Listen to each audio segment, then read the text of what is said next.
Trump بحیثیت صدر خود کو معافی نہیں دے سکیں گے۔ ٹرمپ اور فحش اداکارہ، آخر معاملہ کیا ہے؟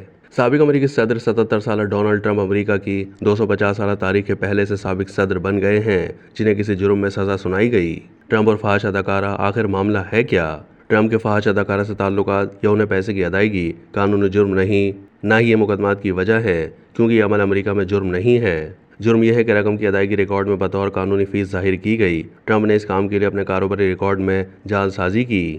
اگر اس وقت ڈینیلز کا دعویٰ منظر عام پر آ جاتا تو انتخابی مہم میں ٹرمپ کو نقصان پہنچ سکتا تھا۔ استغاثہ کا کہنا تھا کہ منہ بند رکھنے کے لیے رقم ادا کرنا اور اسی ادائیگی کو غیر قانونی طریقے سے چھپانا جرم کا حصہ تھے، جس کا مقصد ووٹروں کو ٹرمپ کے رویے اور کردار کے بارے میں لا علم رکھنا تھا۔ ٹرمپ پر الزام تھا کہ انہوں نے اپنے وکیل مائیکل کوہن کو 2016 کے انتخابات سے پہلے فحش اداکارہ اسٹورمی ڈینیلز کو $130,000 ادا کرنے کے لیے کہا تھا تاکہ ٹرمپ کے ساتھ ایک دہائی قبل ایک رات کے جنسی تعلق پر خاموشی اختیار کرے۔ فحش اداکارہ کا اصل نام اسٹیفنی گریگوری کلیفورڈ ہے، جن کا دعویٰ تھا کہ 2006 میں ٹرمپ نے ان سے جنسی تعلقات قائم کیے تھے۔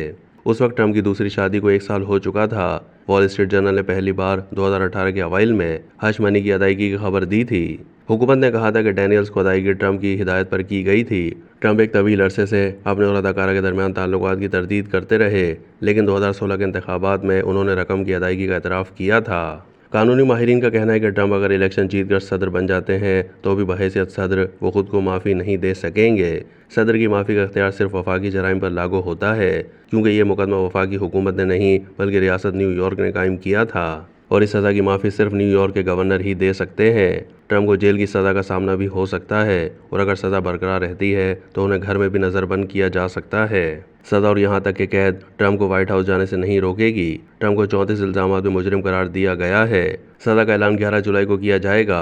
اصولی طور پر انہیں ہر جرم کے لیے 4 سال قید کی سزا سنائی جا سکتی ہے، لیکن ماہرین قانون کے مطابق انہیں رعایت ملنے کا امکان زیادہ ہے۔